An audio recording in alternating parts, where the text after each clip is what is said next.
ಮನ್ರೇಗಾವನ್ನ ರದ್ದು ಮಾಡಿ ವಿಬಿಜಿ ರಾಮ್ಜಿಯನ್ನ ತಂದಾಗಿದೆ. ಇದರ ವಿರುದ್ಧವಾಗಿ ಕರ್ನಾಟಕ ಕಾಂಗ್ರೆಸ್ ಸರ್ಕಾರ ಹೋರಾಟವನ್ನ ರೂಪಿಸುತ್ತಿದೆ. ಒಂದು ಕಾನೂನಾತ್ಮಕ ಹೋರಾಟ ಕೋರ್ಟ್ ನಲ್ಲಿ ಪ್ರಶ್ನೆ ಮಾಡುತ್ತೆ, ಇನ್ನೊಂದು ವಿಶೇಷ ಅಧಿವೇಶನ ಮತ್ತು ಜನರ ಅಭಿಪ್ರಾಯವನ್ನ ರೂಪಿಸೋದು. ಏನ್ ಪ್ರತಿಕ್ರಿಯಿಸ್ತೀವಿ? ತಮ್ಮ ಪಾಯಿಂಟ್ ಆಫ್ ವ್ಯೂ ಏನಿದ್ರ ಬಗ್ಗೆ?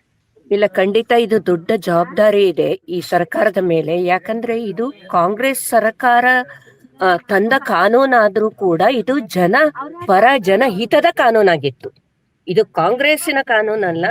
ಇದು ಎಲ್ಲಾ ಸಾಮಾಜಿಕ ಕಾರ್ಯಕರ್ತರು, ಆರ್ಥಿಕ ತಜ್ಞರು, ಇವರೆಲ್ಲ ಸೇರ್ಕೊಂಡು, ಸಾಮಾಜಿಕ ಹೋರಾಟಗಾರರು ಸೇರ್ಕೊಂಡೇ ತಂದಿರುವಂತ ಕಾನೂನು. ತಂದಿದ್ದದನ್ನ ಅನುಷ್ಠಾನ ಮಾಡಿದ್ದು ಎಲ್ಲವೂ ಕಾಂಗ್ರೆಸ್ ಸರ್ಕಾರ ಆದ್ರೂ ಕೂಡ ಇದು ಜನರೇ ರೂಪಿಸಿದಂತ, ಜನರಿಗಾಗಿ ಮಾಡಿದಂತ ಕಾನೂನಾಗಿತ್ತು. ಹಾಗಾಗಿ ಇದನ್ನ ಸರಿಪಡಿಸುವಂತಹದ್ದು ಕಾಂಗ್ರೆಸ್ ವಿರೋಧ ಪಕ್ಷಗಳಿಗೆ ಎಲ್ಲದಕ್ಕೂ ದೊಡ್ಡ ಜವಾಬ್ದಾರಿ ಇದೆ. ಯಾಕಂದ್ರೆ ಜನಪರವಾದಂತ ಒಂದು ಕಾನೂನನ್ನ ರದ್ದು ಮಾಡಿ ಅದೇ ಕಾನೂನಿನಿಗೆ ಹೊಸ ಹೆಸರನ್ನಿಟ್ಟು ಅದರಲ್ಲಿರುವಂತ ಜನಪರವಾದ ಅಂಶಗಳನ್ನೇ ಕಿತ್ತು ಹಾಕಿ ತಾನೇ ಸರ್ವ ಸ್ವತಂತ್ರ ನಿರಂಕುಶ ಪ್ರಭುತ್ವವನ್ನ ತರ್ತೇನೆ ಅನ್ನುವಂತ ವಿಚಾರಧಾರೆ ಈ ಕಾನೂನನ್ನ ಕಾಂಗ್ರೆಸ್ ಒಂದಲ್ಲ, ನಿಜವಾಗ್ಲೂ ಆ ಪಕ್ಷದಲ್ಲಿರುವಂತ ಜನಪರ ಏನು ಎಂಪಿಗಳು, ಸಂಸದರು ಕೂಡ ಇದನ್ನು ವಿರೋಧಿಸ್ಬೇಕು. ನಾನು ಹೇಳೋದಾದ್ರೆ ನನ್ನ ಅಭಿಪ್ರಾಯ. ಓಕೆ, ಈಗ ಜನರ ಅಭಿಪ್ರಾಯವನ್ನ ರೂಪಿಸೋದಕ್ಕೆ ಮುಂದಾಗಿದ್ದಾರೆ. ಇನ್ನೊಂದು ಕಡೆಯಲ್ಲಿ ಕಿಸಾನ್ ಮೋರ್ಚಾ ಮತ್ತು ಬೇರೆ ಬೇರೆ ಸಂಘಟನೆಗಳು ಯುವಕರು ಮತ್ತು ರೈತರು, ಕೂಲಿ ಕಾರ್ಮಿಕರು ಇದರ ವಿರುದ್ಧ ಸಿಡಿದೇಳಬೇಕು ಅಂತ ಕರೆ ಕೊಟ್ಟಿವೆ.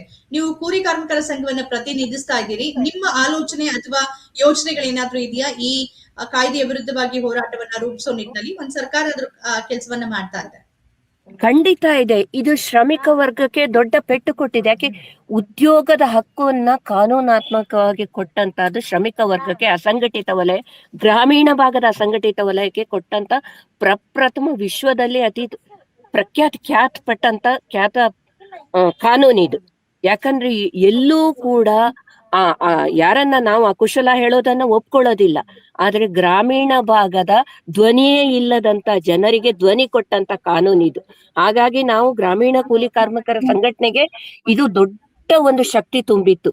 ಯಾಕಂದ್ರೆ ಇದರಲ್ಲಿ ಬಹಳಷ್ಟು ಮಹಿಳೆಯರೇ, ನಿಮ್ಗೆಲ್ರಿಗೂ ಗೊತ್ತಿದೆ, ಇದು ಪಂಚಾಯತ್ ಸಬಲೀಕರಣ ಮಾತ್ರ ಅಲ್ಲ, ಇಡೀ ಶ್ರಮಿಕ ವರ್ಗ ಇವತ್ತು ಪಂಚಾಯತ್ ಮೂಲಕ ಇಡೀ ದೇಶದಲ್ಲಿ ಧ್ವನಿ ಎತ್ತಲಿಕ್ಕೆ ಸಾಧ್ಯ ಆದಂತ ಒಂದು ಕಾನೂನಿದು.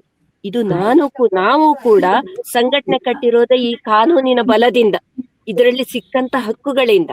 ಹಾಗಾಗಿ ಇದರಲ್ಲಿ ನಿಮಗೆ ಕಾಣ್ಲಿಕ್ಕೆ ಒಂದು ಉದ್ಯೋಗದ ಹಕ್ಕು ಅನ್ಸಿದ್ರು ಕೂಡ ಇದರಲ್ಲಿ ಅಂತರ್ಗತವಾಗಿ ಬಹಳಷ್ಟು ಕಾನೂನುಗಳಿದೆ ಭಾಗವಹಿಸುವಾಗ. ನಿಮ್ಗೆ ಗೊತ್ತಿದೆ, ಇದು ಬದುಕುವ ಹಕ್ಕಿನ ಇಂದ ಬಂದಂತ ಒಂದು ಅಂಶದಿಂದ ಕಂಡಂತ ಒಂದು ಹೊಸ ಹಕ್ಕು. ಆದ್ರೆ ಇದ್ರ ಒಳಗೆ ದಲಿತರಿಗೆ, ಆದಿವಾಸಿಗಳಂತ ನಾವು ಏನ್ ಹೇಳ್ತೇವೆ, ಮಹಿಳೆಯರಿಗೆ, ಎಲ್ಲಾ ವರ್ಗದ ಧ್ವನಿ ಇಲ್ಲದ, ನಾವೇನು ಶ್ರಮಿಕ ವರ್ಗ ಅಂತ ಒಂದು ನೆಲೆಯಲ್ಲಿ ನೋಡೋದಾದ್ರೆ ಅವರೆಲ್ರಿಗೂ ಧ್ವನಿ ಕೊಡ್ಲಿಕ್ಕೆ ಶಕ್ತ ಆದದ್ದು ಈ ಕಾನೂನು. ಹಾಗಾಗಿ ಅದ್ರಲ್ಲಿ ಬಹಳ ಅಂಶಗಳಿದೆ. ಬಹುಶಃ ಈಗ ಚರ್ಚೆ ಮಾಡ್ಲಿಕ್ಕೆ ಸಮಯ ಅವಕಾಶ ಕಡಿಮೆ ಇರ್ಬೋದು. ಬಹಳಷ್ಟು ಇದೆ. ಬರೀ ಇದು ರಾಜ್ಯ ಸರ್ಕಾರದ ಬೊಕ್ಕಸಕ್ಕೆ ಹೊರೆ ಆಗ್ತದೆ ಅನ್ನೋದು ಒಂದು ಕಾರಣ ಅಲ್ಲ. ನಾವು ಇವರೇ ಕೇಂದ್ರ ಸರ್ಕಾರವೇ ನಿರ್ಧರಿಸುವ, ಜಿಲ್ಲೆಗಳಲ್ಲಿ ನಿರ್ಧರಿಸುವ, ಗ್ರಾಮೀಣ ಭಾಗದಲ್ಲಿ ಕೆಲಸ ಕೊಡ್ತೇವೆ, ಅಲ್ಲಿಗೆ ಬಜೆಟಿನ ಮಿತಿ ಹೇರ್ತೇವೆ, ಇವರಷ್ಟೇ ಕೆಲಸ ಮಾಡ್ಬೇಕು, ಇವರಿಷ್ಟು ಜನ ಕೆಲಸ ಮಾಡಬಾರದು. ಇದೆಲ್ಲವೂ ಒಡೆದ ಆಳುವ ನೀತಿ. ತನಗೆ ಎಲ್ಲಿ ಹಿತ ಇದೆಯೋ ಅಂತವ್ರಿಗೆ ಕೊಡೋದು ಅಲ್ಲ. ಯಾರ ಪರವಾಗಿ ಇವತ್ತು ಪ್ರಭುತ್ವ ನಿಲ್ಬೇಕು, ಯಾರಿಗೆ ನಾವು ಬಡತನ ಅಂತ ಹೇಳೋದಿಲ್ಲ, ಯಾರಿಗೆ ನಿಜವಾಗ್ಲೂ ನಾವು ಸಮಾನ ಅವಕಾಶ ನೀಡಬೇಕು, ಸಾಮಾಜಿಕ ನ್ಯಾಯ ಸಿಗಬೇಕು. ನಾವು ಅಂಬೇಡ್ಕರ್ ಆಶಯವನ್ನ ಎಲ್ಲಿ ತರಬೇಕಾಗಿದೆ ಆ ತರುವಂತ ಒಂದು ದಾರಿಯಾಗಿತ್ತಿದು.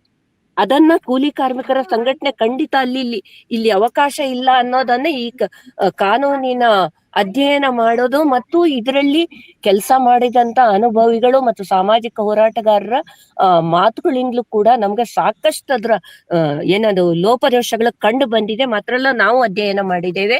ಈ ಕಾನೂನಲ್ಲಿ ಬಹಳಷ್ಟು ಲೋಪದೋಷಗಳು ಮಾತ್ರ ಅಲ್ಲ, ಸಂಪೂರ್ಣವಾಗಿ ಬಡ ಜನರನ್ನ ವಿರೋಧಿಸುವಂತ, ತಿರಸ್ಕರಿಸುವಂತ, ಅವರು ಮುಖ್ಯವಾಹಿನಿಗೆ ಬರಬಾರದು ಅನ್ನೋ ಒಂದೇ ಒಂದು ಉದ್ದೇಶ ಈ ಕಾನೂನಲ್ಲಿ ಕಾಣಿಸ್ತಾ ಇದೆ.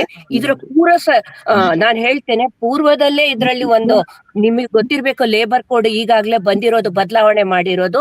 ಆ ಮೂಲಕ ಅದರಲ್ಲಿ ಮೊದಲ ಹೆಜ್ಜೆ ಇದನ್ನ, ಎರಡನೇ ಹೆಜ್ಜೆ ಇಟ್ಟು ಕಂಪ್ಲೀಟ್ ಶ್ರಮಿಕ ವರ್ಗವನ್ನ ಬಂಡವಾಳಶಾಹಿಗಳಿಗೆ ಅಗ್ಗದ ಕೂಲಿಯಲ್ಲಿ ಒದಗಿಸಲಿಕ್ಕೆ ಇರುವಂತ ಕಾನೂನಿದು. ಇಷ್ಟೇ ಹೇಳಬಲ್ಲೆ. ಹಾಗಾಗಿ ಗ್ರಾಮೀಣ ಕೂಲಿ ಕಾರ್ಮಿಕರ ಸಂಘಟನೆ ಇದನ್ನ ಬಲವಾಗಿ, ನಾನು ಕಾರ್ಮಿಕರ ಪರವಾಗಿ ಮಾತಾಡ್ತೀನಿ, ವಿರೋಧಿಸ್ತೇವೆ. ಧನ್ಯವಾದಗಳು ವಿರೋಧಿಸೋದು ಮಾತ್ರ ಅಲ್ಲ, ಇದನ್ನ ರದ್ದು ಮಾಡ್ಬೇಕು. ಇದು ಇರಬಾರದು, ನಮ್ಗೆ ಮನರೇಗಾನೇ ಬೇಕು. ಧನ್ಯವಾದ. ಇಷ್ಟೊತ್ತು ಈ ವಿಚಾರದ ಬಗ್ಗೆ ತಮ್ಮ ಪಾಯಿಂಟ್ ಆಫ್ ವ್ಯೂ ಹಂಚಿಕೊಳ್ಳೋದಕ್ಕೆ